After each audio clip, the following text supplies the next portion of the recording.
Ribbon in the Sky by Murray Leinster, Part 1. An error is a denial of reality, but mistakes are mere mental malfunctions.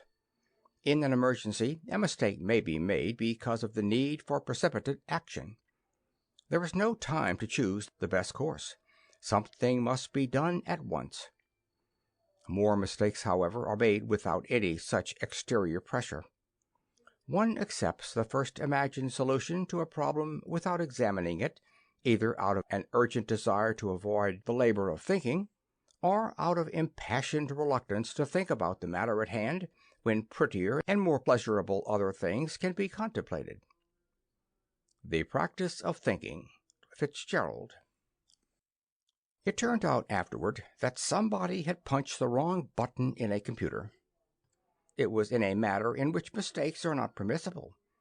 But just as nothing can be manufactured without an ordinary hammer figuring somewhere in the making of or the making ready to make, so nothing can be done without a fallible human operating at some stage of the proceedings. And humans make mistakes casually, offhandedly, with impartial lack of malice and unpredictability. So, Calhoun heard the tape speaker say, "When the gong sounds, breakout will follow in 5 seconds." Then it made solemn ticking noises, while Calhoun yawned and put aside the book, The Practice of Thinking, that he'd been studying. Study was a necessity in his profession. Besides, it helped to pass the time in overdrive. He went to the control desk chair and strapped in. Murgatroid, the tormal, uncoiled his tail from about his nose and stood up from where he was catching 20 winks. He padded to the place under Calhoun's chair where there were things to grab hold of, if necessary, with 4 black paws and a prehensile tail. "Chee?" said Murgatroyd conversationally in his shrill treble. "I agree," Calhoun told him gravely. "Stone walls do not a prison make, nor midship hulls a cage. But it will be good to get outside for a change." The tape speaker ticked and tocked and ticked and tocked. There was a sound of a gong. A voice said measuredly, 5, 4, 3, 2, 1. The ship came out of overdrive. Calhoun winced and swallowed. Nobody ever gets used to going into overdrive or coming out of it. One is hideously dizzy for an instant, and his stomach has a brief but violent urge to upchuck, and no matter how often one has experienced it, it is necessary to fight a flash of irrational panic caused by the two sensations together. But after an instant Calhoun stared about him as the vision screens came to life. They showed the cosmos outside the medship. It was a perfectly normal cosmos, not at all the cosmos of overdrive. But it looked extremely wrong to Calhoun. He and Murgatroyd and the medship were in emptiness. There were stars on every hand, and they were of every conceivable color and degree of brightness. But every one of them was a point of light, and a point only. This obviously was not what he'd expected. These days, ships do not stop to view the universe from the monstrous loneliness which is between the stars. All ships go into overdrive as near their port of departure as they can. Usually it is something like 5 or 6 planetary diameters out from the local spaceport. All ships come out of overdrive as near their destinations as computation makes possible. They do not stop to look at scenery on the way. It isn't good for humans to look at stars when there are only stars to see. The sight has a tendency to make them feel small. Too small. Men have been known to come out of such an experience gibbering. Calhoun scowled at the sight of between the stars. This was not good. But he wasn't frightened. Not yet. There should have been a flaming sun somewhere nearby, and there should have been bright crescents or half-disks or mottled cloudy planets swimming within view.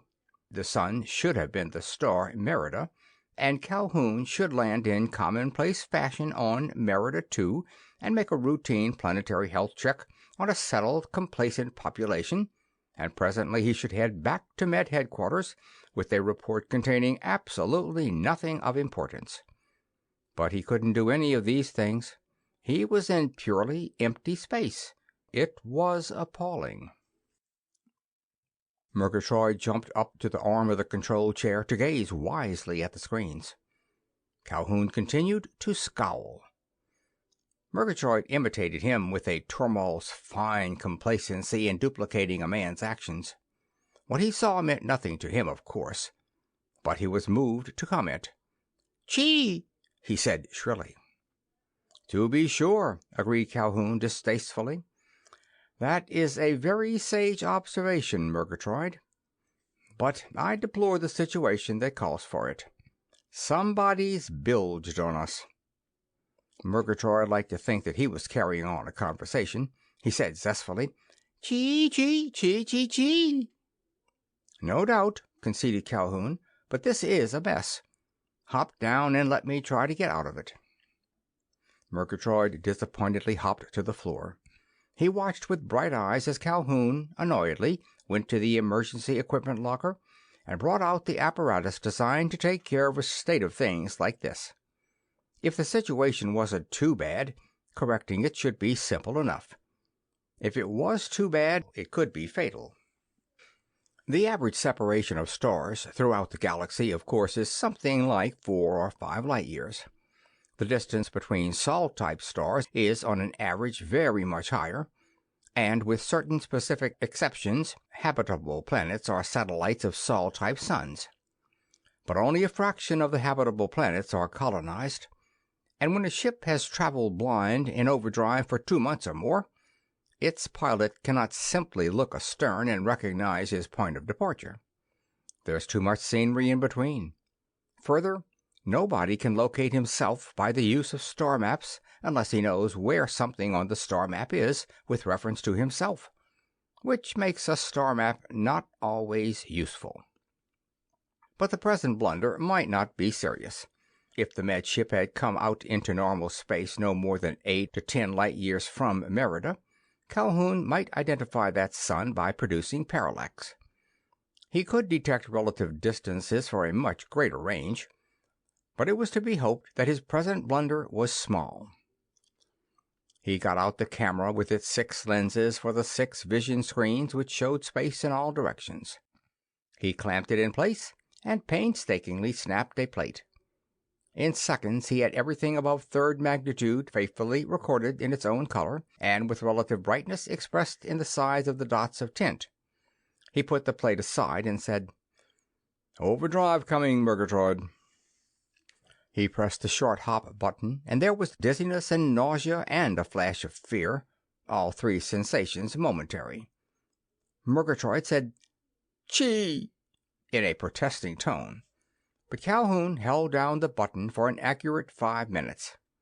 He and Murgatroyd gulped together when he let up the button again, and all space whirled and nausea hit as before. He took another plate of all the heavens, made into one by the 6-lensed camera. He swung the ship by 90 degrees and pressed the short hop button a second time. More dizziness and panic and digestive revolt. In 5 minutes it was repeated as the ship came out to normal space yet again. "Chee, chee!" protested Murgatroyd. His furry paws held his round little belly against further insult. "I agree," said Calhoun. "I don't like it either. But I want to know where we are, if anywhere." He set up the comparator and inserted the 3 plates. Each had images of each of the 6 vision screens. When the instrument whirred, each of the plates in turn was visible for part of a second. Extremely remote stars would not jiggle perceptibly, would not show parallax, but anything within 20 light years should. The jiggling distance could be increased by taking the plates still farther apart. This time, though, there was one star which visibly wavered in the comparator. Calhoun regarded it suspiciously. "We're heaven knows where," he said dourly. "Somebody really messed us up. The only star that shows parallax isn't Merida. In fact, I don't believe in it at all. 2 plates show it as a Sol-class sun, and the third says it's a red dwarf. On the face of it, such a thing was impossible. A sun could not be one color as seen from one spot and another color seen from another, especially when the shift of angle is small. Calhoun made rough computations. He hand-set the overdrive for something over an hour's run in the direction of the one-star image which wobbled and thereby beckoned. He threw the switch. He gulped, and Murgatroyd acted for a moment as if he intended to yield unreservedly to the nausea of entering overdrive, but he refrained. There was nothing to do but kill time for an hour. There was a micro-reel of star plates showing the heavens as photographed with the same galactic coordinates from every visited Sol-class star in this sector of the galaxy. Fewer than 1 in 40 had a colonized planet, but if the nearest had been visited before, and if the heavens had been photographed there, by matching the stars to the appropriate plate, he could find out where he was. Then a star map might begin to be of some use to him. But he had still to determine whether the error was in his astrogation unit or in the data fed to it. If the first, he'd be very bad off indeed. If the second, he could still be in a fix. But there was no point in worrying while in overdrive. He lay down on his bunk and tried to concentrate again on the book he'd laid aside. Human error, moreover, he read, is never purely random. The mind tends to regard stored data as infallible, and to disregard new data which contradicts it. He yawned and skipped. So each person has a personal factor of error which is not only quantitative but qualitative. He read on and on, only half absorbing what he read. But a man who had reached the status of a medship man in the interstellar medical service hasn't finished learning. He's still a way down the ladder of rank. He has plenty of studying ahead of him before he gets very far. The tape speaker said, "When the gong sounds, breakout will be 5 seconds off." It began to tick-tock slowly and deliberately. Calhoun got into the control seat and strapped in. Murgatroyd said peevishly, "Chee," and went to position underneath the chair. The voice said, 5, 4, 3, 2, 1. The little med ship came out of overdrive, and instantly its emergency rockets kicked violently, and Murgatroyd held desperately fast. Then the rockets went off. There'd been something unguessable nearby. Perhaps cometary debris at the extreme outer limit of a highly eccentric orbit. Now there was a star field and a sun within 2 light hours. But if Calhoun had stared earlier, when there was no sun in sight at all, now he gazed blankly at the spectacle before him. There was a sun off to starboard. It was a yellow sun, a Sol-type star, with a barely perceptible disk. There were planets.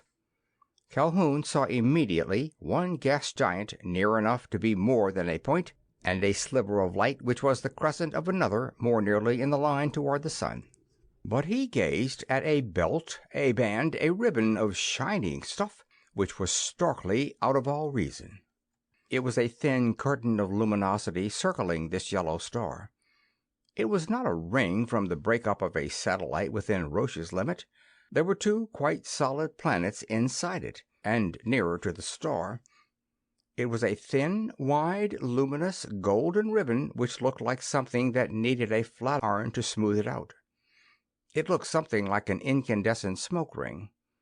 It was not smooth. It had lumps in it. There were corrugations in it. An unimaginable rocket with a flat exhaust could have made it while chasing its tail around the sun. But that couldn't have happened either. Calhoun stared for seconds. "Now," he said, "I've seen everything." Then he grunted as realization came. "And we're all right, Murgatroyd. It's not our computers that went wrong. Somebody fed them wrong data. We've arrived where we aim for, and there'll be a colonized planet somewhere around." He unlimbered the electron telescope and began a search. But he couldn't resist a closer look at the ribbon in space. It had exactly the structure of a slightly wobbly, wrinkled ribbon without beginning or end. It had to be a complex of solid particles, of course, and an organization of solid particles cannot exist in space without orbital motion.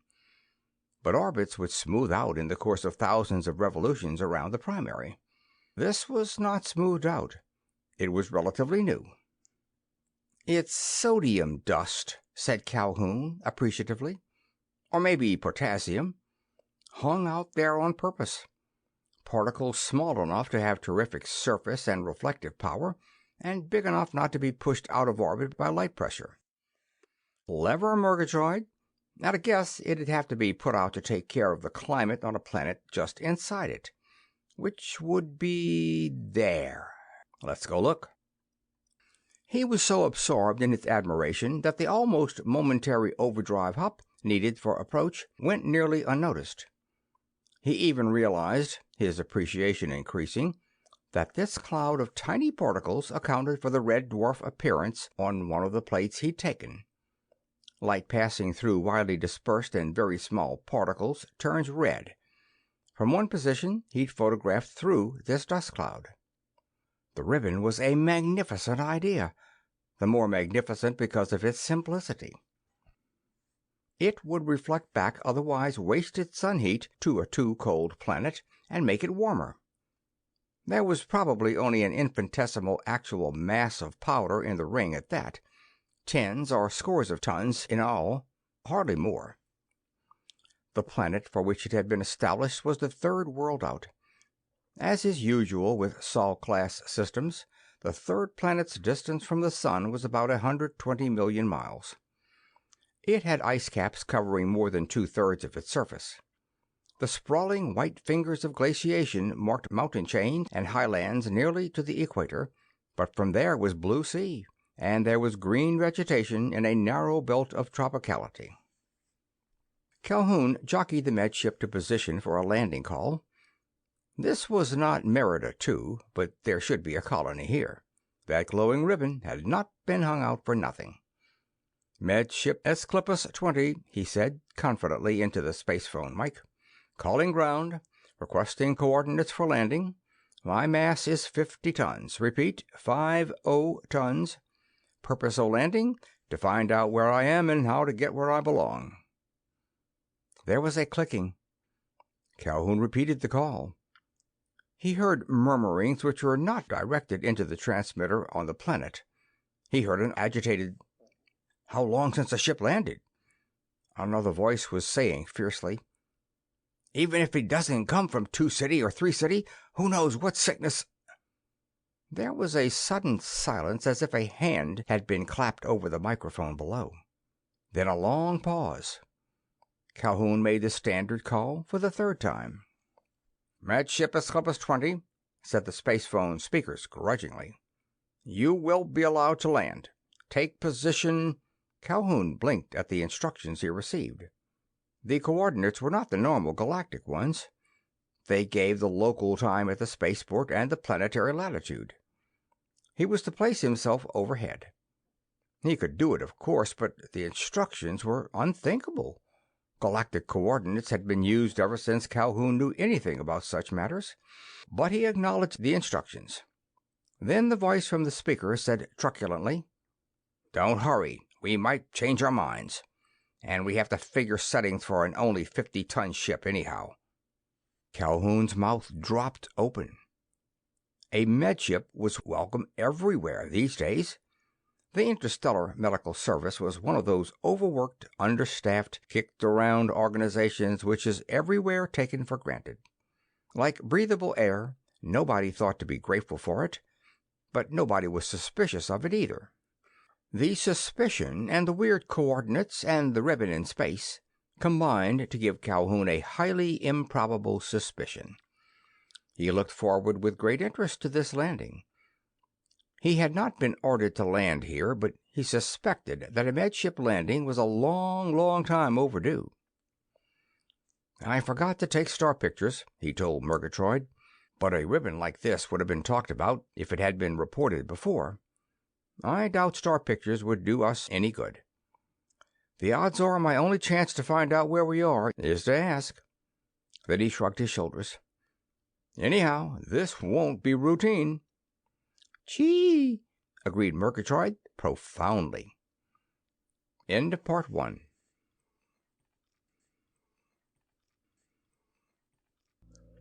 Part 2.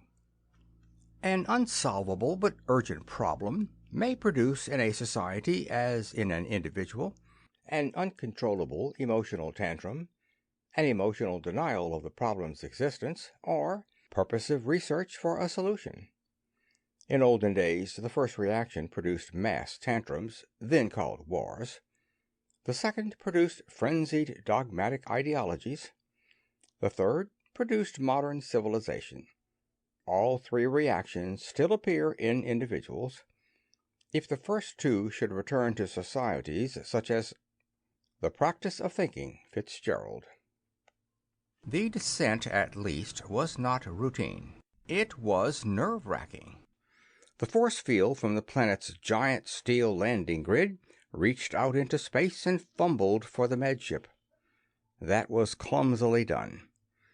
When it found the ship, it locked on, and that was awkwardly handled. The rest was worse. Whoever handled the controls aground was hopelessly inept. Once the med ship's hull temperature began to climb, and Calhoun had to throw on the space phone and yelp for caution. He did not see as much of the nearing planet as he'd have liked. At 50 miles of height, the last trace of blue sea vanished around the bulge of the world. At 20 miles, the mountain chains were clearly visible, with their tortured, winding ice rivers which were glaciers. At this height, 3 patches of green were visible from aloft. One directly below was little more than a mile in diameter, and the landing grid was its center and almost its circumference. Another was streaky and long, and there seemed to be heavy mist boiling about it and above it. The third was roughly triangular. They were many miles apart. 2 of them vanished behind mountains as the ship descended. There were no cities in view. There were no highways. This was an ice world with bare ground and open water at its equator only. The spaceport was placed in a snow-ringed polar valley. Near landing, Calhoun strapped in because of the awkwardness with which the ship was lowered. He took Murgatroyd on his lap. The small craft bounced and wobbled as unskilled hands let it down. Presently, Calhoun saw the angular girders of the landing grid's latticed top rise past the opened ports. Seconds later, the med ship bumped and slid and bounced heart-stoppingly. Then it struck ground with a violent jolt. Calhoun got his breath back as the little ship creaked and adjusted itself to rest on its landing fins after some months in space. "Now," said the voice in the space phone speaker, but it sounded as if it were trying to conceal relief. "Now, stay in your ship. Our weapons are bearing on you. You may not come out until we've decided what to do about you." Calhoun raised his eyebrows. This was very unusual indeed. He glanced at the external field indicator. The landing grid field was off, so the operator bluffed. In case of need, Calhoun could blast off on emergency rockets and probably escape close-range weapons anyhow, if there were any. And he could certainly get around the bulge of the world before the amateur at the grid's controls could hook onto him again. "Take your time," he said with irony. "I'll twiddle my fingers. I've nothing better to do." He freed himself from his chair and went to a port to see. He regarded the landscape about him with something like unbelief. The landing grid itself was a full mile across and half as high. It was a vast circular frame of steel beams reaching heavenward, with the curiously curving copper cables, strung as they had to be to create the highly special force field which made space transportation practical. Normally, such gigantic structures rose in the center of spaceport cities. They drew upon the planet's ionosphere for power to lift and land cargo ships from the stars, and between times they supplied energy for manufacturers and the operation of cities. They were built, necessarily, upon stable bedrock formations, and for convenience were usually located where the cargoes to be shipped would require least surface transportation. But here was no city. There was perhaps 1,000 acres of greenness, a mere vague rim around the outside of the grid. There was a control room building to one side, of course. It was solidly built of stone, but there had been an agglomeration of lean-tos added to it, with slanting walls and roofs of thin stratified rock, and there were cattle grazing on the green grass. The center of the grid was a pasture. Save for the clutter about the grid control building, there were no structures, no dwellings, no houses or homes anywhere in view. There was no longer even a highway leading to the grid. Calhoun threw on the outside microphones, and there was no sound except a thin keening of wind in the steelwork overhead. But presently one of the cattle made a mournful bellowing sound. Calhoun whistled as he went from one port to another. "Murgatroyd," he said meditatively, on his second round, "you observe, if you observe, one of the consequences of human error. I still don't know where I am, because I doubt that star plates have ever been made from this solar system, and I didn't take one for comparison anyhow. But I can tell you that this planet formerly had a habitability rating of something like 0.0, meaning that if somebody wanted to live here, it would be possible, but it wouldn't be sensible. But people did come here, and it was a mistake." He stared at a human figure far away. It was a woman dressed in shapeless, badly draping garments. She moved toward a clump of dark-coated cattle and did something in their midst. "The mistake looks pretty evident to me," added Calhoun, "and I see some possibilities I don't like at all. There is such a thing as an isolation syndrome, Murgatroyd. A syndrome is a complex of pathological symptoms which occur together as a result of some morbid condition. To us humans, isolation is morbid. You helped me to endure it, Murgatroyd, but I couldn't get along with only your society, charming as it is, for but so long. A group of people can get along longer than a single man, but there is a limit for any small-sized group." "Chee!" said Murgatroyd. "In fact," said Calhoun, frowning, "there's a specific health problem involved which the Med Service recognizes. There can be partial immunity, but there can be some tricky variations. If we're up against a really typical case, we have a job on hand. And how did these people get that dust ring out in space? They surely didn't hang it out themselves." He sat down and scowled at his thoughts. Presently he rose again and once more surveyed the icy landscape. The curious green pasture about the landing grid was highly improbable. He saw glaciers overhanging this valley. There were giant ice rivers which should continue to flow and overwhelm this relatively sheltered spot. They didn't. Why not? It was more than an hour before the space phone clattered. When Calhoun threw the switch again, a new voice came out of it. This was also a male voice, but it was high-pitched, as if from tension. "We've been talking about you," said the voice. It quivered with agitation, which was quite out of reason. "You say you're Med Service. All right, suppose you prove it." The landed Med ship should be proof enough for anybody, but Calhoun said politely, "I have regular identifications. If you'll go on vision, I'll show you my credentials." "Our screen's broken," said the voice suspiciously. "But we have a sick cow. It was dumped on us night before last. Cure her and we'll accept it as identification." Calhoun could hardly believe his ears. This was an emergency situation. The curing of a sick cow was considered more convincing than a Med Ship man's regular credentials. Such a scale of values hinted at more than a mere isolation syndrome. There were thousands of inhabited worlds now, with splendid cities and technologies which most men accepted with the same bland confidence with which they look for sunrise. The human race was civilized. Suspicion of a med ship was unheard of. But here was a world— "Why, certainly," said Calhoun blankly. "I suppose I may go outside to, visit the patient?" "We'll drive her up to your ship," said the high, tense voice. "And you stay close to it." Then it said darkly, "Men from 2 cities sneak past our sentries to dump it on us. They want to wipe out our herd. What kind of weapons have you got?" "This is a med ship," protested Calhoun. "I've nothing more than I might need in an emergency." "We'll want them anyhow," said the voice. "You said you need to find out where you are. We'll tell you if you've got enough weapons to make it worthwhile." Calhoun drew a deep breath. "We can argue that later," he said. "I'm just a trifle puzzled. But first things first. Drive your cow." He held his head in his hands. He remembered to throw off the space phone and said, "Murgatroyd, say something sensible.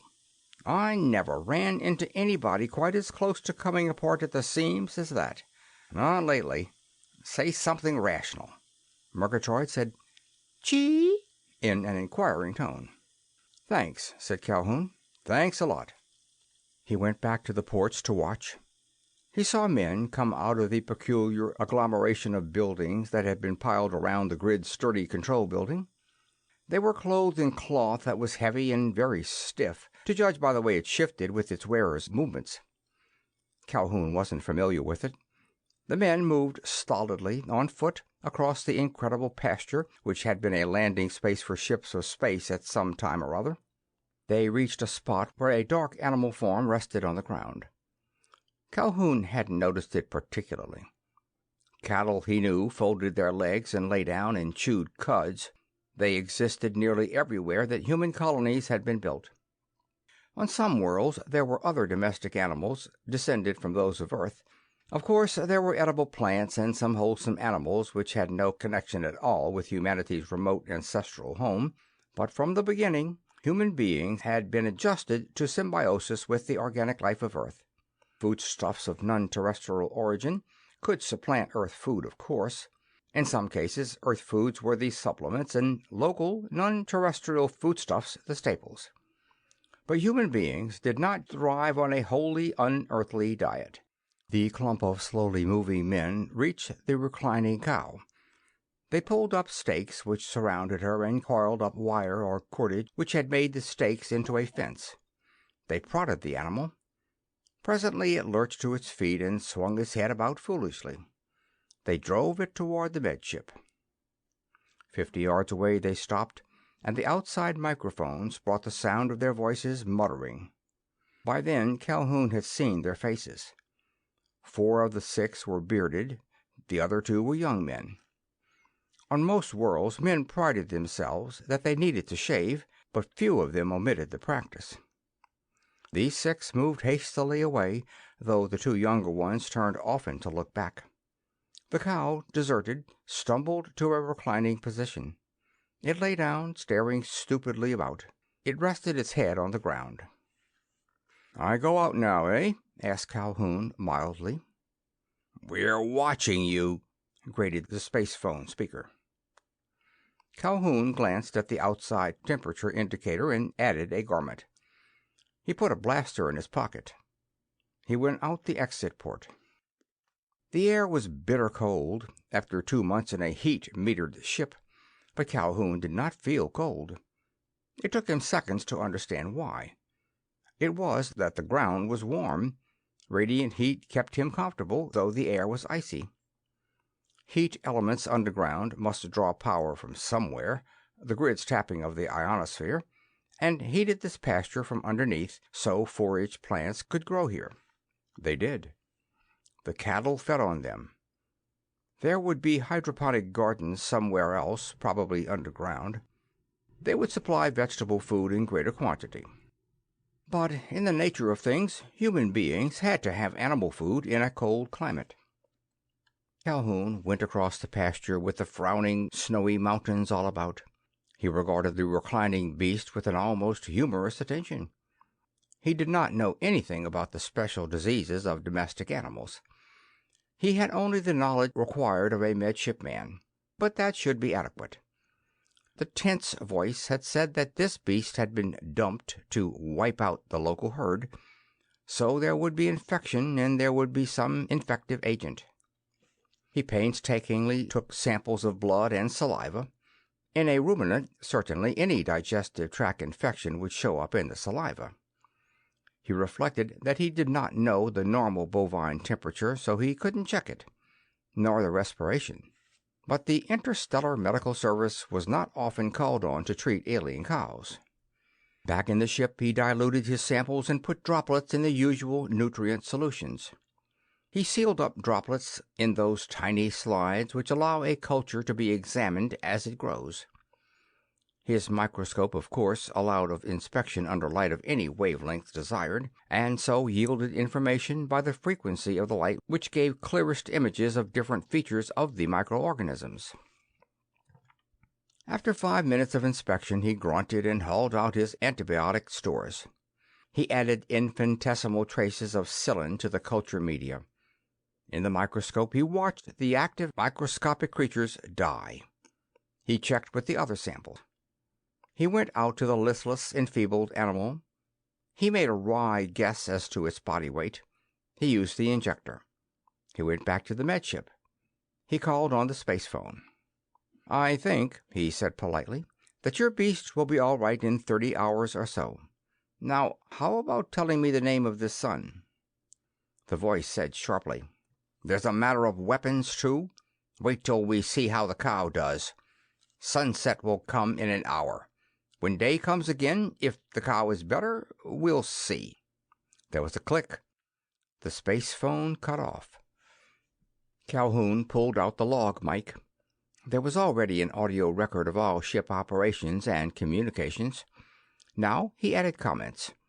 A description of the ribbon in the sky, the appearance of the planet, and such conclusions as he'd come to. He ended, "The samples from the cow were full of a single coccus which seemed to have no resistance to standard antibiotics. I pumped the beast full of psyllin and called it a day. I'm concerned, though, because of the clear signs of an isolation syndrome here. They're idiotically suspicious of me and won't even promise a bargain, as if I could somehow overreach them because I'm a stranger. They've sentries out. They said somebody sneaked past them, against what, I imagine, must be 2 city and 3 city. I've an impression that the sentries are to enforce a quarantine rather than to put up a fight.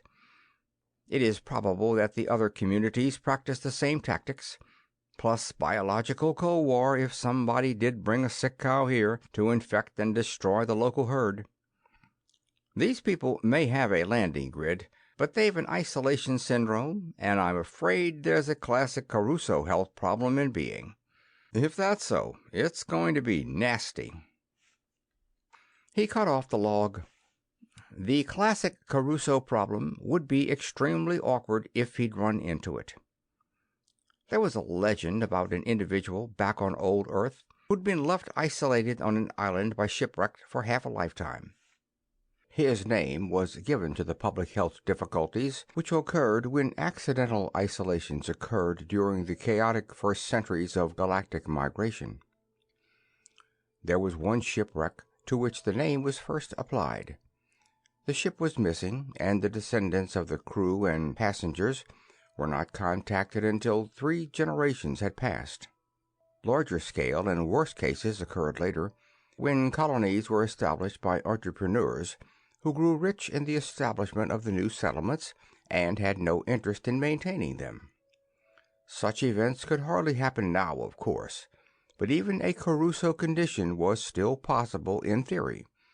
It might exist here. Calhoun hoped not. It did occur to him that the affair was not his business because he hadn't been assigned to it. He belonged to the Med Service, and the physical well-being of humans everywhere was the concern of that service. If people lived by choice in an inhospitable environment, that was not a medman's problem. but anything which led to preventable deaths was. And in a Crusoe colony, there were plenty of preventable deaths. He cooked a meal to have something to occupy his mind. Murgatroyd sat on his haunches and sniffed blissfully. Presently Calhoun ate, and presently darkness fell on this part of the world. There were new noises, small ones. He went to look. The pasture inside the landing grid was faintly lighted by the glowing ribbon in the sky. It looked like a many times brighter Milky Way. The girders of the landing grid looked very black against it. He saw a dark figure plodding away until he vanished. Then he reappeared as a deeper black against the snow beyond the pasture. He went on and on until he disappeared again. A long time later another figure appeared where he'd gone out of sight. It plodded back toward the grid. It was a different individual. Calhoun had watched a changing of centuries. Suspicion, hostility, the least attractive qualities of the human race brought out by isolation. There could not be a large population here since such suspicions existed, and it was divided into, most likely, 3 again isolated communities. This one had the landing grid, which meant power, and a space phone, but no vision screen attached to it. The fact that there were hostile separate communities made the situation much more difficult from a medical point of view.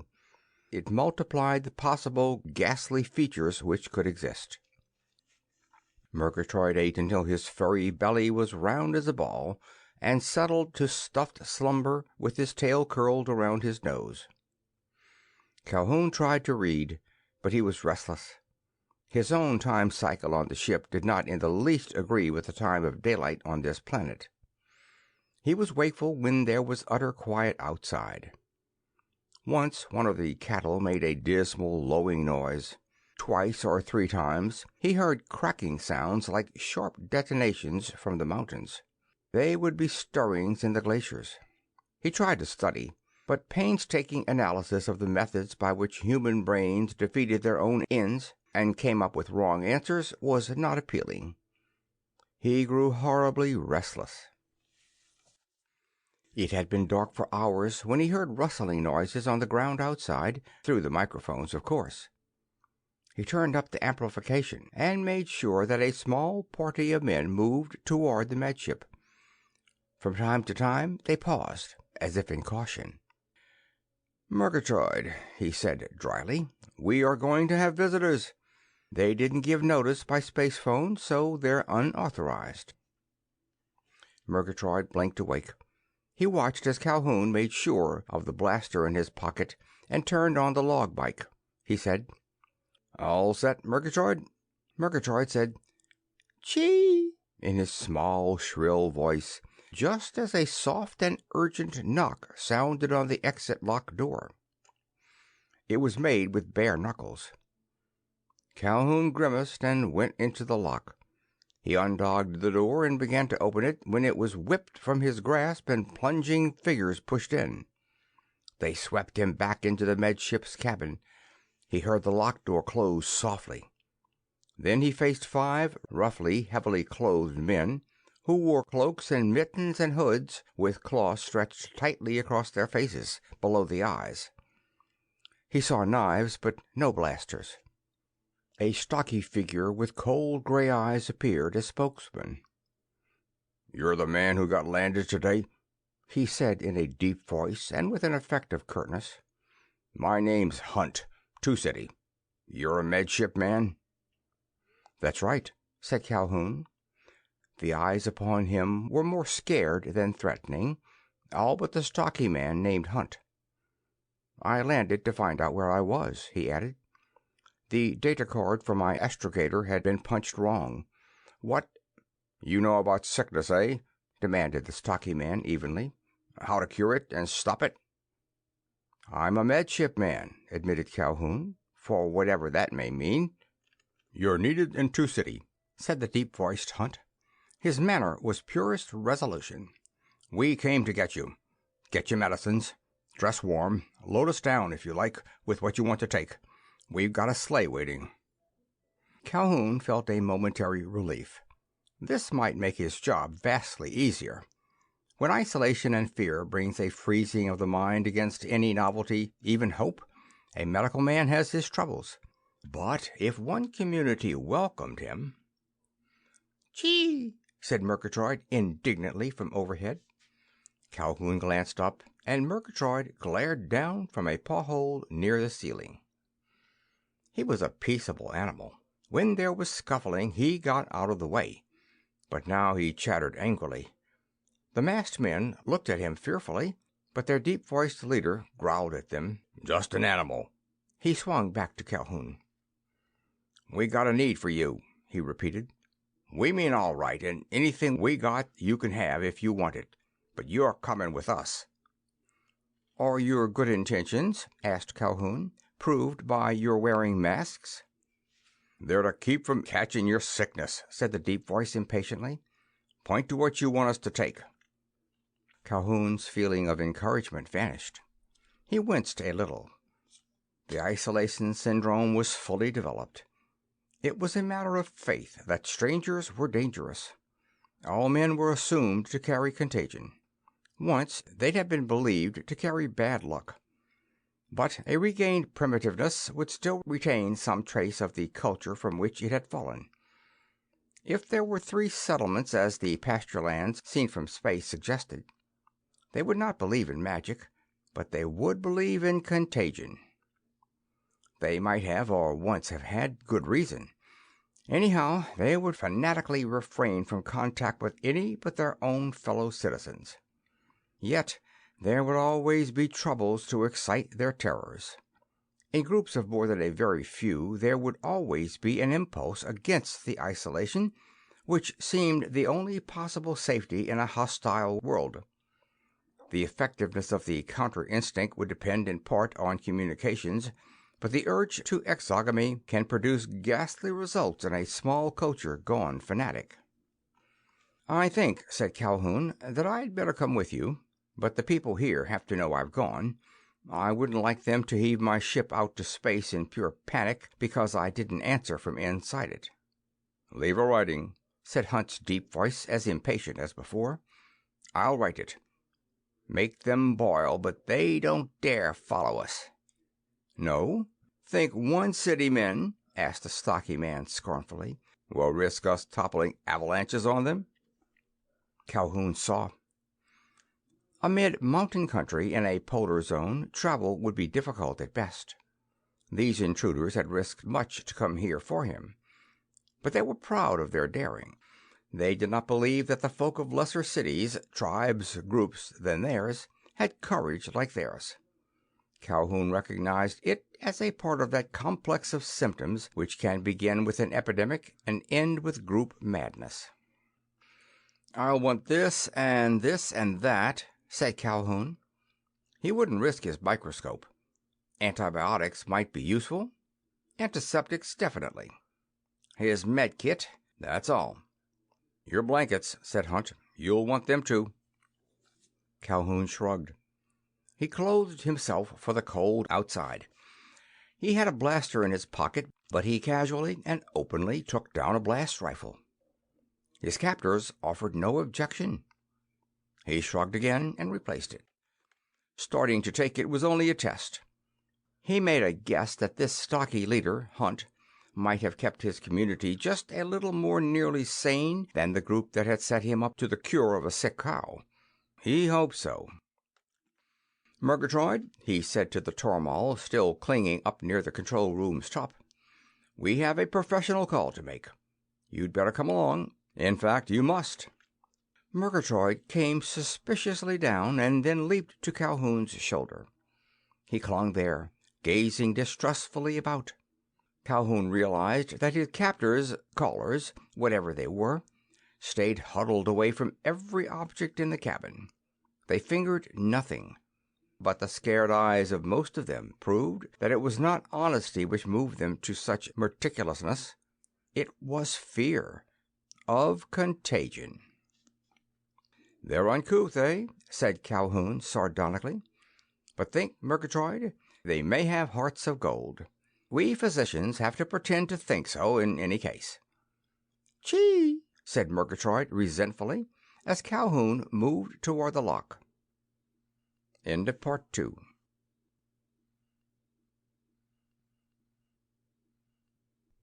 Part 3. Civilization is based upon rational thought applied to the purposes of men. Most mistakes occur in the process of thinking, but there can be a deep and fundamental error about purposes. It is simply a fact that the purposes of human beings are not merely those of rational animals.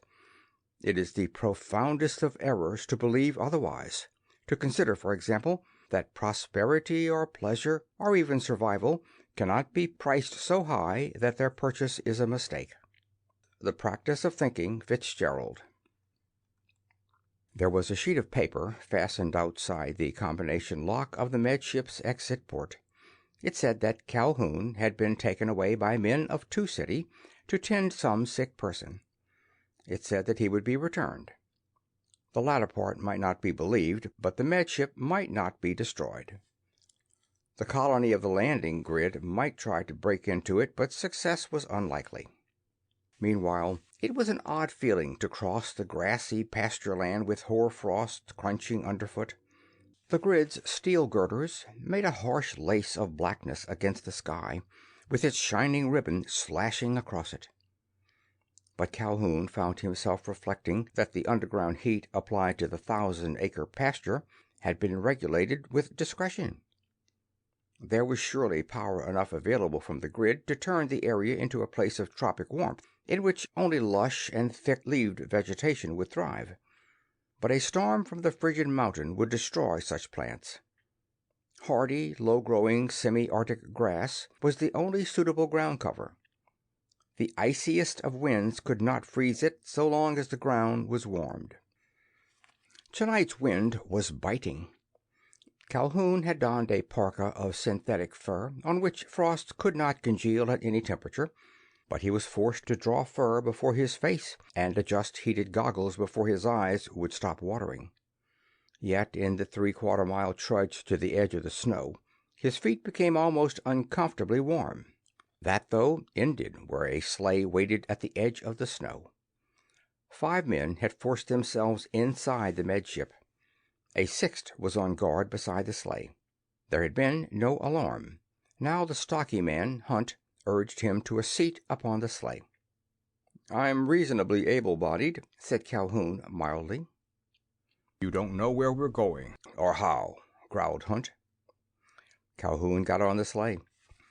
The runners were extraordinarily long.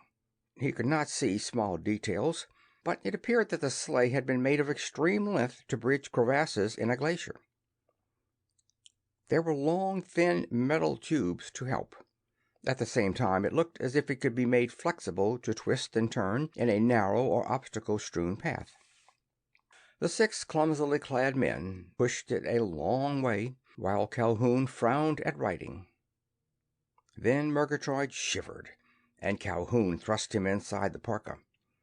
There Murgatroyd wriggled until his nose went up past Calhoun's chin and he could sniff the outside air. From time to time he withdrew his nose, perhaps with frost crystals on it, but always he poked his small black snout to sniff again. His whiskers tickled. 2 miles from the pasture land the sleigh stopped. One man fumbled somewhere behind Calhoun's seat, and a roaring noise began. All 6 piled upon the long, slender snow vehicle. It began to move. A man swore. Then suddenly the sleigh darted forward and went gliding up a steep incline. It gathered speed. Twin arcs of disturbed snow rose up on either side, like bow waves from a speeding water skimmer. The sleigh darted into a great ravine of purest white, and the roaring sound was multiplied by echoes. For better than half an hour, then, Calhoun experienced a ride which, for thrills and beauty and hair-raising suspense, made mere space travel the stodgiest of transportation. Once the sleigh shot out from beetling cliffs, all icy and glittering in the light from the sky, and hurtled down a slope of snow so swiftly that the wind literally whistled about the bodies of its occupants. Then the drive roared more loudly, and there was heavy deceleration, and abruptly the sleigh barely crawled. The flexibility of the thing came into operation. 4 of the crew, each controlling one segment of the vehicle, caused it to twist and writhe over the surface of a glacier where pressure ridges abounded and pinnacles of shattered, squeezed-up ice were not uncommon. Once they stopped short, and slender rods reached out and touched, and the sleigh slid delicately over them and was itself a bridge across a crevasse in the ice that went down unguessably. Then it went on, and the rods were retrieved. Minutes later the sleigh motor was roaring loudly, but it barely crawled up what appeared to be a mountain crest. There were ranges of mountains extending beyond seeing in the weird blue and golden skylight. And then there was a breathtaking dash and a plunge into what was incredibly a natural tunnel beside the course of an ice river, and abruptly there was a vast valley below. This was their destination. Some thousands of feet down in the very valley bottom there was a strange 2-mile-long patch of darkness. The blue-gold light showed no color there, but it was actually an artificially warmed pastureland like that within and about the landing grid. But from this dark patch vapors ascended and rolled and gathered to form a misty roof, which was swept away and torn to tatters by an unseen wind. The sleigh slowed and stopped beside a precipitous upcrop of stone, while still high above the valley bottom. A voice called sharply. "It's us," growled Hunt's deep voice. "We got him. Everything all right?" "No," rasped the invisible voice. "They broke out. He broke out and got her loose, and they run off again. We should have killed him and had done with it." Everything stopped. The men on the sleigh seemed to become still in the shock of pure disaster, pure frustration. Calhoun waited. Hunt was motionless. Then one of the men on the sleigh spat elaborately. Then another stirred. "Had your work for nothing," rasped the voice from the shadow. "The trouble that started goes for nothing, too." Calhoun asked crisply, "What's this? My special patients ran away?" "That the madman we heard about?" The invisible speaker was almost derisive with anger. "Sure, they've run off all right, man and girl together, after we made trouble with 3 City by not killing them, and 1 City by sneaking over to get you. 3 City men'll come boiling over." The voice raised in pitch, expressing scorn and fury.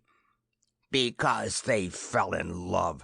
We should have killed 'em right off or let 'em die in the snow like they wanted in the first place." Calhoun nodded almost imperceptibly to himself. When there is a syndrome forbidding association between societies, it is a part of society's interior struggle against morbidity that there shall be forbidden romances. The practice of exogamy is necessary for racial health. Hence there is an instinct for it. The more sternly a small population restricts this human contacts to its own members, the more repressed the exogamic impulse becomes. It is never consciously recognized for what it is, but especially when repressed, other than customary contacts trigger it explosively. The romantic appeal of a stranger is at once a wise provision of nature and a cause of incredible furies and disasters. It is notorious that spaceship crews are inordinately popular where colonies are small and strangers infrequent. It is no less notorious that a girl may be destitute of suitors on her own world, but has nearly her choice of husbands if she merely saves the ship fare to another. Calhoun could have predicted defiances of tradition and law and quarantine alike as soon as he began to learn the state of things here. The frenzied rage produced by this specific case was normal. Some young girl must have loved terribly, and some young man been no less impassioned to accept expulsion from society on a world where there was no food except in hydroponic gardens and artificially warmed pastures. It was no less than suicide for those who loved. It was no less than a cause for battle among those who did not. The deep-voiced Hunt said now in leaden, heavy tones, "Cap it. This is my doing. It was my daughter I did it for. I wanted to keep her from dying. I'll pay for trying. They'll be satisfied in Three City and in one alike if you tell 'em it's my fault and I've been drove out for troublemaking." Calhoun said sharply, "What's that? What's going on now?" The man in the shadows answered, by his tone, as much to express his disgust as to give information. "His daughter, Nim, was on sentry duty against Three City sneaks. They had a sentry against us. The two of 'em talked across the valley between us. They had walkies to report with. They used them to talk. Presently she sneaked a vision screen out of store. He probably did too. So presently they figured it was worth dying to die together. They run off for the hot lands. No chance to make it, of course." The hot lands could hardly be anything but the warm equatorial belt of the planet. "We should have let them go on and die," said the stocky Hunt drearily. "But I persuaded men to help me bring 'em back. We were careful against sickness, and I locked them separate, and I hoped my daughter mightn't die of the Three City sickness. I even hoped that young man wouldn't die of the sickness they say we have, and that we don't notice, and they die of. Then we heard your call to One City. We couldn't answer it, but we heard all you said, even to the bargain about the cow. And we'd heard of men who cured sickness. I hoped you could save Nim from dying of the Three Cities sickness or passing it on to our city. My friends risked much to bring you here, but my daughter and the man have fled again." "And nobody's going to risk any more," rasped the voice from the shadow of the cliff. "We held a council. It's decided. They're gone, and we got to burn out the places they was in. No more. You don't head the council any more either. We decided that. And no medman. The council ruled it." Calhoun nodded yet again. It is a part of fear elaborately to ignore everything that can be denied about the thing feared, which includes rational measures against it. This was a symptom of the state of things which constituted a med service emergency because it caused needless deaths. Hunt made a gesture which was at once commanding and filled with despair. "I'll take the madman back so One City can use him if they dare, and not blame you for me taking him. I'll have to take the sleigh, but he's used it, so it'd have to be burned anyhow. You men be sure to burn your clothes. Three City'll be satisfied because I'm lost to balance what their man lost. The madman will tell One City I'm drove out. You've lost me and my daughter too, and Three Cities lost a man. One City'll growl and threaten, but they win by this. They won't risk a showdown." Silence again. As if reluctantly, one man of the party that had abducted Calhoun moved away from the sleigh and toward the abysmally deep shadow of the cliff. Hunt said harshly, "Don't forget to burn your clothes. You others, get off the sleigh. I'm taking the madman back, and there's no need for a war, because I made the mistake, and I'm paying for it." The remaining men of the kidnapping party stepped off the sleigh into the trampled snow just here. One said clumsily, "Sorry, Hunt. Luck." "What luck could I have?" asked the stocky man wearily. The roaring of the sleigh's drive, which had been a mere muffled throbbing, rose to a booming bellow. The snow vehicle surged forward, heading downward into the valley with the dark area below. Half a mile down, it began to sweep in a great circle to return upon its former track. Calhoun twisted in his seat and shouted above the roar. He made violent gestures. The deep-voiced Hunt, driving from a standing position behind the seat, slowed the sleigh. It came nearly to a stop, and hissing noises from snow passing beneath it could be heard. "What's the matter?" His tone was lifeless. "What do you want?" "Two people have run away," said Calhoun vexedly. "Your daughter Nim and a man from 3 City, whatever that is. You're driven out to prevent fighting between the cities." "Yes," said Hunt without expression. "Then let's go get the runaways," said Calhoun irritably, "before they die in the snow. After all, you got me to have me save them, and there's no need for anybody to die unless they have to." Hunt said without any expression at all, "They're headed for the hot lands, where they'd never get. It's my meaning to take you back to your ship and then find them and give them the sleigh, so Nim will keep on living a while longer." He moved to shift the controls and set the sleigh again in motion. His state of mind was familiar enough to Calhoun. Shock or despair so great that he could feel no other emotion. He would not react to argument. He could not weigh it. He'd made a despairing conclusion that he was lost to all thought beyond carrying it out. His intention was not simply a violent reaction to a single event, such as an elopement.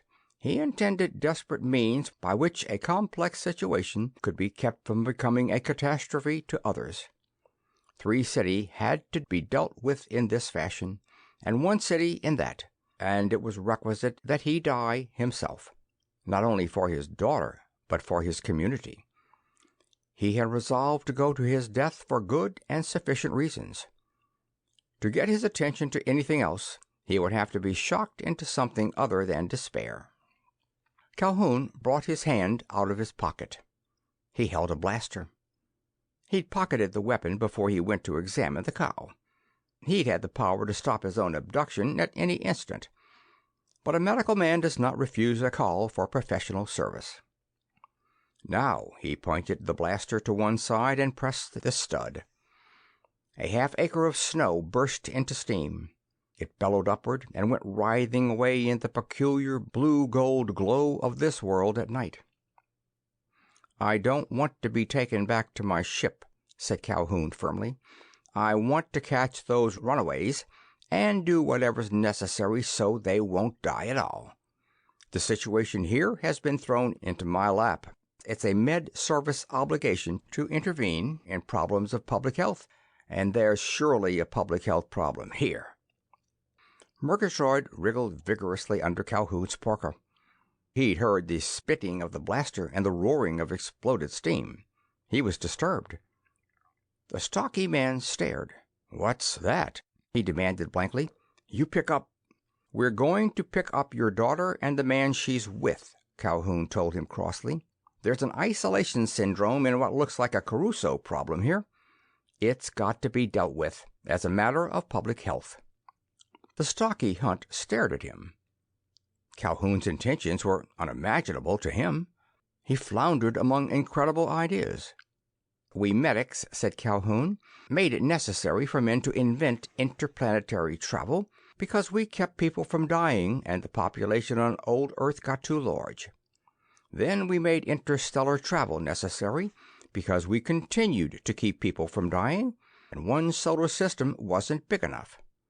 We're responsible for 9/10 of civilization as it exists today because we produced the conditions that make civilization necessary.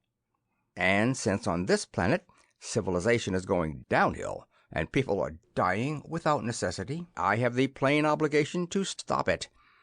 So let's pick up your daughter, Nim, and this sweetheart of hers, and keep them from dying and get civilization on the upgrade again." The former leader of the kidnappers said hoarsely, "You mean—" Then he stammered, They're headed for the hot lands. No other way to go. Watch for their tracks." The drive engine bellowed. The sleigh raced ahead. And now it did not complete the circle that had been begun to head back to the landing grid. Now it straightened and rushed in a splendid roaring fierceness down between the sides of the valley. It left behind the dark patch with its whirling mists. It flung aside bow waves of fine snow, which made rainbows in the half-light which was darkness here. It rushed and rushed and rushed, leaving behind a depression which was singularly permanent proof of its passage. Calhoun cringed a little against the wind. He could see little or nothing of what was ahead. The sprayed wings of upflung snow prevented it. Hunt, standing erect, could do better. Murgatroyd, inside the Parker, again wriggled his nose out into the stinging wind and withdrew it precipitately. Hunt drove as if confident of where to go. Calhoun dourly began to fit things into the standard pattern of how such things went. There were self-evidently 3 cities or colonies on this planet. They'd been named, and he'd seen 3 patches of pasture from the stratosphere. One was plainly warmed by power applied underground, electric power from the landing grid's output. The one now falling behind was less likely to be electrically heated. Steam seemed more probable because of the vapor veil above it. This sleigh was surely fuel-powered. At a guess, a ramjet drove it. Such motors were simple enough to make once the principle of air inflow at low speeds was known. 2 City, somewhere to the rear, might operate on a fuel technology which could be based on fossil oil or gas. The power source for 3 City could not now be guessed. Calhoun scowled as he tried to fill in the picture. His factual data was still limited. There was the misty golden ribbon in space. It was assuredly beyond the technical capacity of cities suffering from an isolation syndrome. He'd guessed at hydroponic gardens underground. There was surely no surface city near the landing grid, and the city entrance they just left was in the face of a cliff. Such items pointed to a limited technical capacity. Both also suggested mining as the original purpose of the human colony or colonies here. Only mining would make a colony self-supporting in an Arctic climate.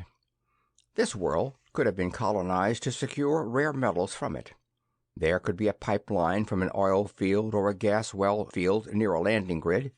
Local technological use of gas or oil to process ores might produce ingots of rare metal worth interstellar freight charges.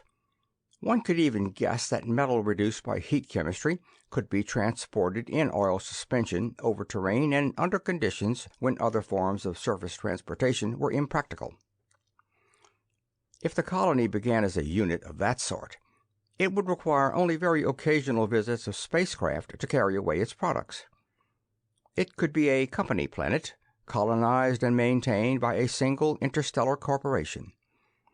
It could have been established 150 or 200 years before, when the interstellar service organizations were in their infancy and only operated where they were asked to serve.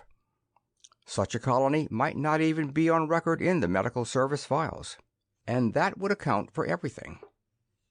When, for some reason, the mines became unprofitable, this colony would not be maintained. The people who wished to leave would be taken off, of course, but some would elect to stay behind in the warmed, familiar cities they and their fathers had been born in. They couldn't imagine moving to a strange and unfamiliar world. So much was normal reasoning. Now the strictly technical logic of the med service took over to explain the current state of things. In 1 century or less, an isolated community could lose absolutely its defenses against diseases to which it was never exposed. Amerinds were without defense against smallpox back on Earth. A brown race scattered among thousands of tiny islands was nearly wiped out by measles when it was introduced. Any contact between a long isolated community and another, perhaps itself long isolated, would bring out violently any kind of contagion that might exist in either. There was the mechanism of carriers. The real frequency of disease carriers in the human race had been established less than 2 generations ago. A very small, isolated population could easily contain a carrier or carriers of some infection. They could spread it so freely that every member of their group acquired immunity during infancy. But a different isolated group might contain a carrier of a different infection and be immune, but distributive of it. It was literally true that each of the 3 cities might have developed in their first century of isolation a separate immunity to one disease and a separate defenselessness against all others. A member of one community might be actually deadly to a member of either of the others whom he met face to face.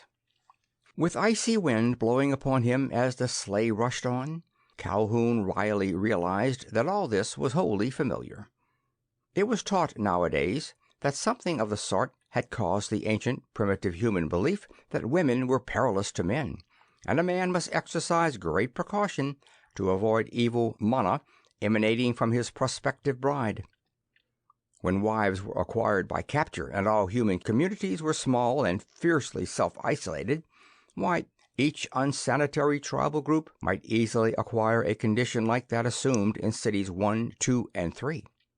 The primitive suspicion of woman would have its basis in reality. If the women of one tribe possessed immunity to some deadly microbe their skin or garments harbored, and if their successful abductors had no defense against it. The speeding sleigh swerved. It leaned inward against the turn. It swerved again, throwing monstrous sheets of snow aloft. Then the drive jet lessened its roar.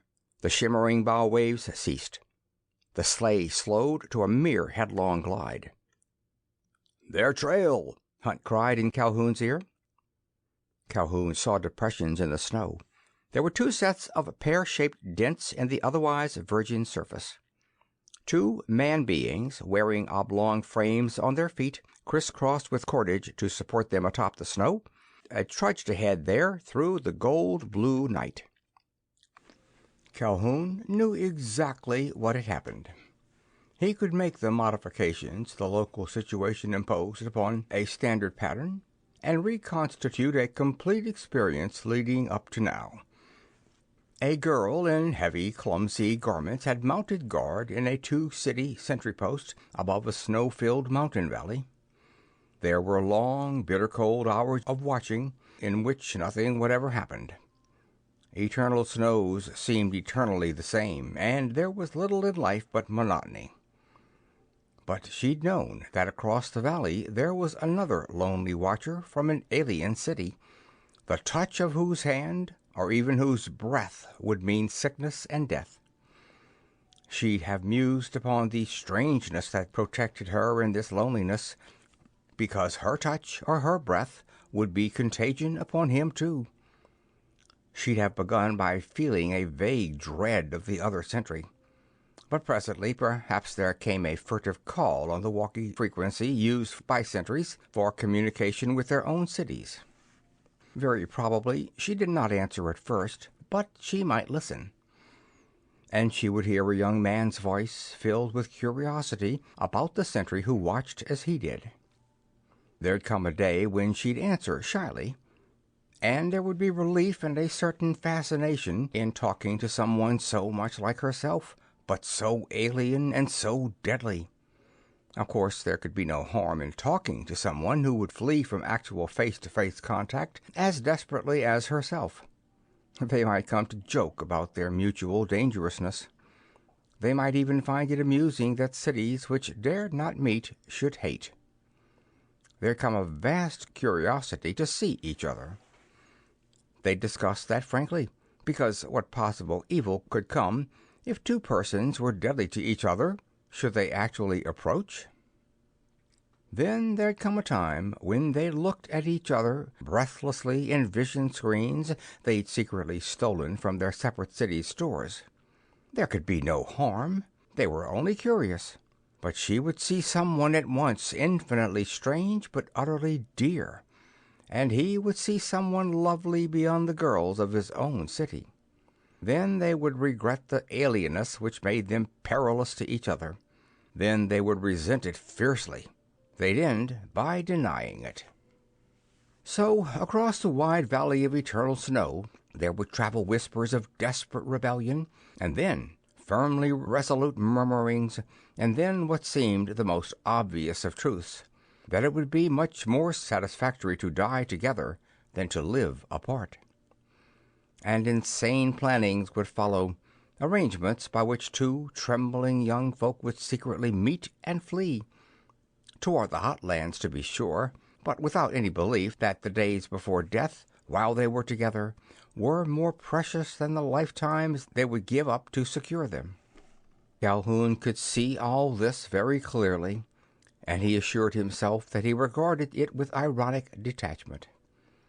He asserted in his own mind that it was merely the manifestation of that blind impulse to exogamy which makes spacemen romantic in far spaceports and invests an outer planet girl with glamour. But it was something more. It was also that strange and unreasonable and solely human trait which causes one to rejoice selflessly, so that his or her own life and happiness is put into its place of proper insignificance in the cosmos. It may begin in instinct, but it becomes an achievement only humans can encompass. Hunt knew it. The stocky, deep-voiced, despairing figure who stared hungrily for the daughter who had defied him, and for whom he was an exile from all food and warmth. He flew out a mittened hand. "There!" he cried joyously. "It's them!" There was a dark speck in the blue-gold night glow. As the sleigh swept close, there were two small figures who stood close together. They defiantly faced the approaching sleigh. As its drive motor stopped, and it merely glided on, its runners whispering on the snow, the girl snatched away the cold mask which all the inhabitants of this planet wore out of doors. She raised her face to the man. They kissed. And then the young man desperately raised a knife. It glittered in the light of the ribbon in the sky, and Calhoun's blaster made its inadequate rasping noise. The knife blade turned incandescent for 2/3 of its length. The young man dropped the suddenly searing handle. The knife sank hissing into the snow. "It's always thrilling to be dramatic," said Calhoun severely, "but I assure you it's much more satisfying to be sane. The young lady's name is Nim, I believe. I do not know the gentleman, but Nim's father and myself have come to put the technical resources of two civilizations at your disposal as a first step toward treatment of the pandemic isolation syndrome on this planet, with which the complications that have developed amounts to a Caruso health problem." Murgatroyd tried feverishly to get his head out of Calhoun's parka past his chin. He'd heard a blaster. He sensed excitement. His nose emerged, whiffing frantically. Calhoun pushed it back. "Tell them, Hunt," he said irritably. "Tell them what we're here for and what you've done already." The girl's father told her unsteadily, almost humbly for some reason, that the jet sleigh had come to take her and her sweetheart, to be her husband, to the hot lands, where at least they would not die of cold. Calhoun added crossly that he believed there would even be food there, because of the ribbon in the sky. Trembling and abashed, the fugitives got on the sleigh. Its motor roared. It surged toward the hot lands under the golden glow of that ribbon, which obviously had no rational explanation unless somebody had made a grave mistake. But Calhoun had not. End of Part 3.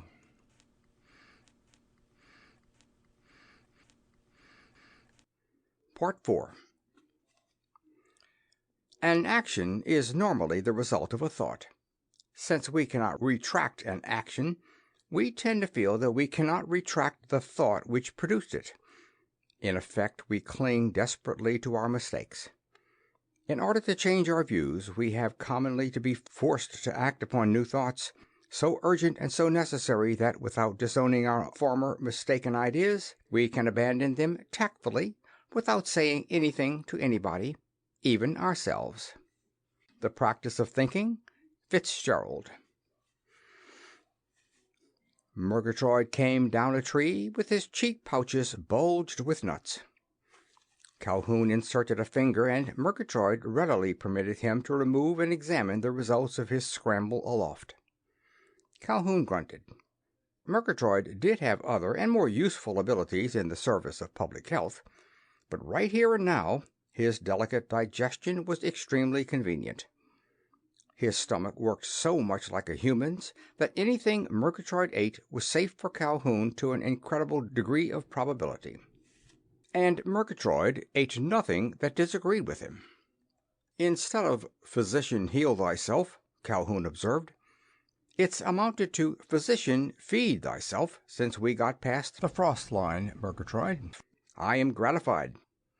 Chee, said Murgatroyd complacently. I expected, said Calhoun, only to benefit by the charm of your society in what I thought would be a routine check trip to Merida 2. Instead, some unknown fumblefinger punched a wrong button and we wound up here. Not exactly here, but near enough. I brought you from the med ship because there was nobody to stay around and feed you, and now you feed us, at least by pointing out edible things we might otherwise miss. Chee, said Murgatroyd. He strutted. I wish, protested Calhoun annoyedly, that you wouldn't imitate that Pat character from Three City. As a brand new husband, he's entitled to strut a little, but I object to your imitating him. You haven't anybody acting like Nim, gazing at you raptly as if you'd invented not only marriage, but romance itself, impassioned falsehoods, and all other desirable things back to night and morning. Murgatroyd said, Gee, and turned to face away from Calhoun. The two of them, just then, stood on a leaf-covered patch of ground which slanted down to the singularly smooth and reflective water of a tiny bay. Behind and above them reared gigantic mountains. There was snow in blinding white sheets overhead, but the snow line itself was safely 3,000 feet above them. Beyond the bay was a wide estuary, with more mountains behind it, with more snowfields on their flanks. A series of leaping cascades jumped downward from somewhere aloft, where a glacier foot melted in the sun's heat, and everywhere that snow was not, green stuff shone in the sunlight. Nim's father, Hunt, came hurriedly toward the pair. He'd abandoned the thick felt cloak and heavy boots of Two City. Now he was dressed nearly like a civilized man, but he carried a sharpened stick in one hand and in the other a string of authentic fish. He wore an expression of astonishment. It was becoming habitual. Murgatroyd, said Calhoun casually, has found another kind of edible nut. Terrestrial, too, like half the living things we've seen.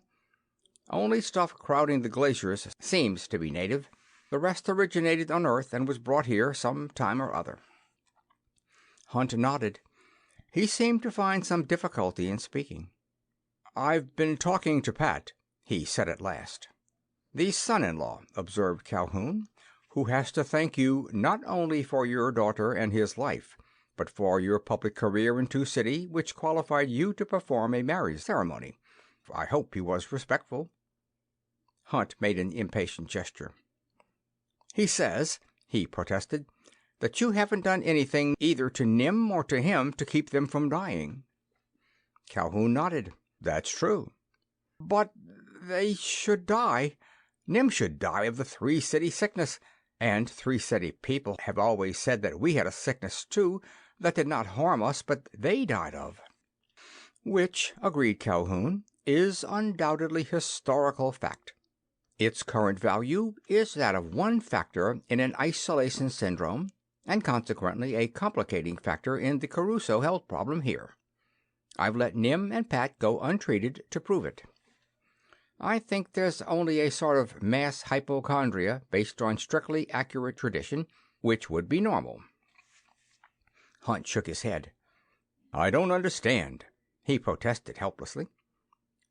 Some day I'll draw a diagram, Calhoun told him. It is complicated. Did you check with Pat on what Three City knows about the ribbon in the sky? I suspect it accounts for the terrestrial plants and animals here indirectly. There wouldn't be an accidental planting of edible nuts and fish and squirrels and pigeons and rabbits and bumblebees. I suspect there was a mistake somewhere. What does Pat say? Hunt shrugged his shoulders. When I talk to him, added Calhoun, he doesn't pay attention. He simply gazes at Nim and beams. The man's mad. But you're his father-in-law. He has to be polite to you. Hunt sat down abruptly. He rested his spear against a tree and looked over his string of fish. He wasn't used to the abundance of foodstuffs here, and the temperature, Calhoun estimated it at 50 degrees, seemed to him incredibly balmy. Now he thoughtfully separated one fish from the rest, and with a certain new skill began to slice away two neatly boneless fillets. Calhoun had showed him the trick the day after a lesson of fish spearing, which was 2 days after their arrival. "Children in 3 City," growled Hunt, "are taught the same as in 2 City. Men came to this planet to work the mines. There was a company which sent them, and every so often it sent ships to take what the mines yielded, and to bring things the people wanted. Men lived well and happily. The company hung the ribbon in the sky so the hot lands could grow food for the men. But presently the mines could not deliver what they made to the ships when they came. The hot lands grew bigger, the glaciers flowed faster, and the pipes between the cities were broken and could not be kept repaired. So the company said that since the mine products could no longer be had, it could not send the ships. Those who wanted to move to other worlds would be carried there. Some men went with their wives and children, but the grandfathers of our fathers' grandfathers were contented here. They had homes and heat and food. They would not go." Hunt regarded the pinkish brook trout fillet he just separated. He bit off a mouthful and chewed thoughtfully. "That really tastes better cooked," said Calhoun mildly. "But it is good this way also," said Hunt. He was grizzled and stocky, and somehow possessed of a dignity which was not to be lost merely by eating raw fish. He waved the remainder of the fillet. "Then the ships ceased to come. Then sickness came. 1 city had a sickness it gave to people of 2 and 3 when they visited it. 2 City had a sickness it gave to 1 and 3. 3 City," he grunted. "Our children in 2 say only 2 City people have no sickness. 3 City children are taught that only 3 City is clean of sickness." Calhoun said nothing.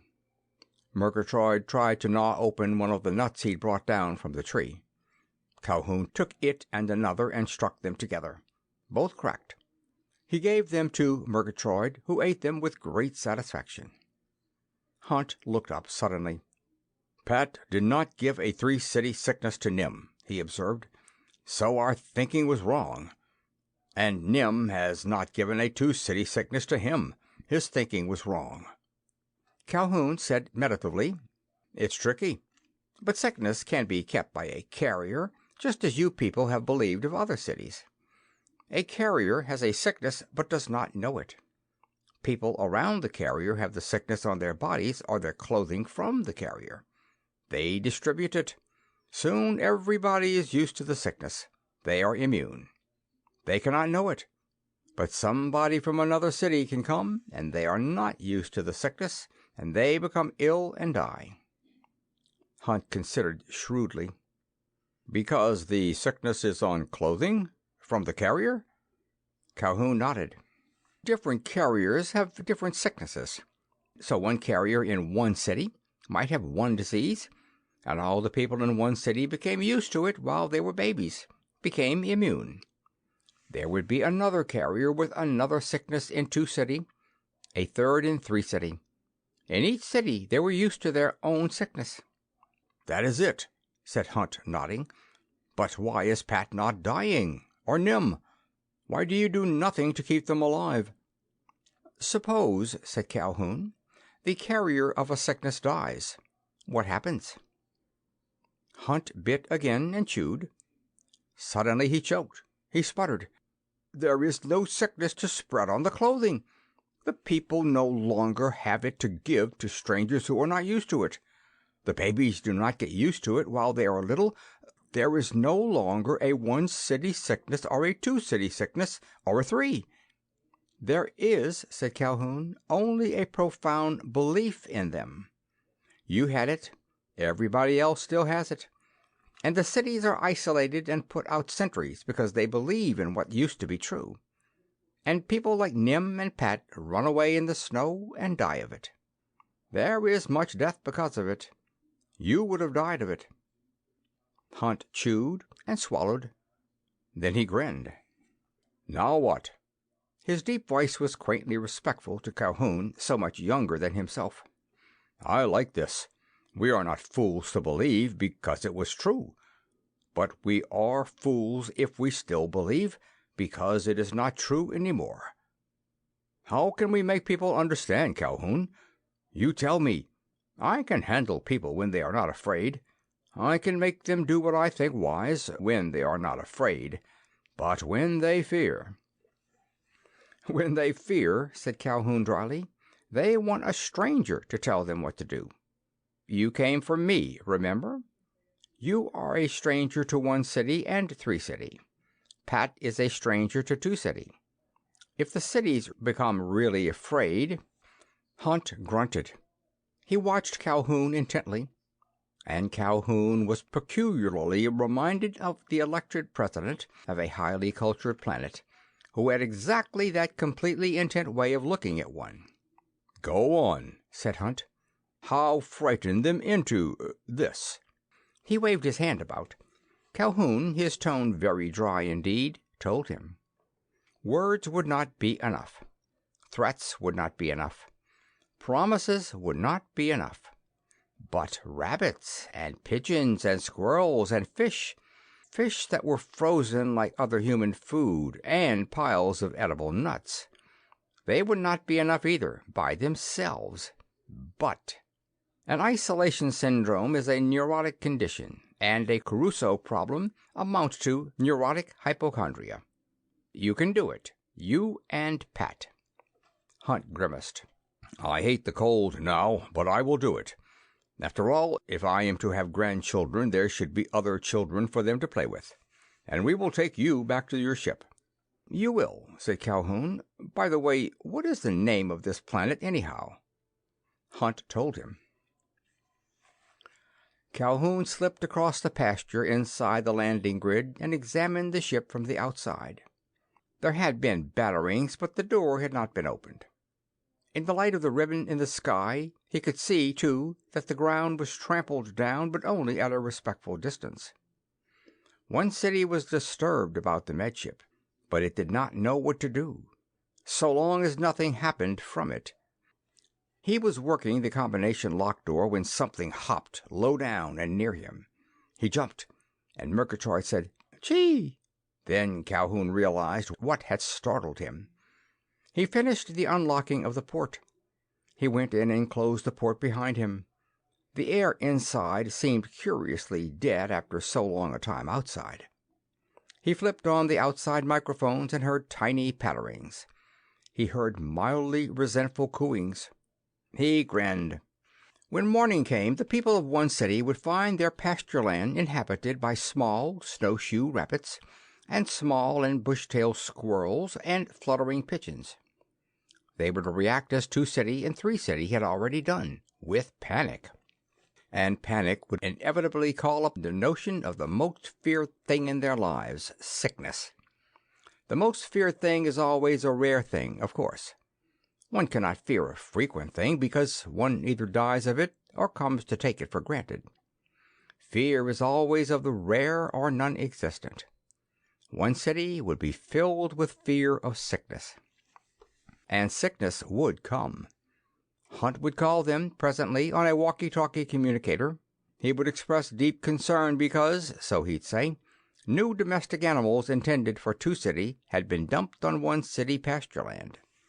He'd add that they were highly infective, and 2 city was already inescapably doomed to an epidemic which would begin with severe headaches and would continue with cramps and extreme nervous agitation. And he would say that Calhoun had left medicines at 2 city with which that sickness and all others could be cured, and if the sickness described should appear in 1 city, why, its victims would be cured if they traveled to 2 city. The sickness would appear, inevitably. There was no longer sickness in the 3 communities. Arctic colonies, never visited by people from reservoirs of infection, become magnificently healthy by the operation of purely natural causes. But an isolation syndrome. The people of 1 city would presently travel, groaning, to 2 city. Their suffering would be real. They would dread the breaking of their isolation. But they'd dread sickness, even sickness they only imagined, still more. And when they reached 2 city, they would find themselves tended by 3 city members, and they would be appalled and terrified. But mumbo-jumbo medication by Hunt and Pat, and Nim for the women, would reassure them. A Caruso condition requires heroic treatment. This was it. Calhoun cheerfully checked over the equipment of the med ship. He'd have to take off on emergency rockets. He'd have to be very, very careful in setting a course back to headquarters to report before starting out again for Merida 2. He didn't want to make any mistakes. Suddenly he began to chuckle. "Murgatroyd," he said amiably, "it just occurred to me that the mistakes we make, that we struggle so hard to avoid, are part of the scheme of things." "Gee?" said Murgatroyd inquiringly. "The company that settled this planet," said Calhoun, grinning, "set up that ribbon out in space as a splendidly conservative investment to save money in freight charges. It was a mistake, because it ruined their mining business, and they had to write the whole colony off. They made another mistake by not reporting to Med Service, because now they've abandoned the colony and would have to get a license to reoccupy, which they'd never be granted against the population already there. Somebody made a mistake that brought us here, and one city made a mistake by not accepting us as guests, and 2 City made a mistake by sending Nim on sentry duty, and 3 City made a mistake." Murgatroyd yawned. "You," said Calhoun severely, "make a mistake in not paying attention." He strapped himself in. He stabbed an emergency rocket control button. The little ship shot heavenward on a pencil-thin stream of fire. Below him, people of 1 City would come pouring out of underground to learn what had happened, and they'd find the pasture swarming with friendly squirrels and inquisitive rabbits and cooing pigeons. They'd be scared to death. Calhoun laughed. "I'll spend part of the time in overdrive making a report on it. Since an isolation syndrome is mostly psychological, and a Caruso condition is wholly so, I managed sound medical treatment by purely psychological means. I'll have fun with that." It was a mistake. He got back to headquarters all right, but when his report was read, they made him expand it into a book with footnotes, an index, and a bibliography. It was very much of a mistake. End of Part 4. End of Ribbon in the Sky by Murray Leinster. This story recorded by Phil Chenevert, May 2023, in Baton Rouge, Louisiana.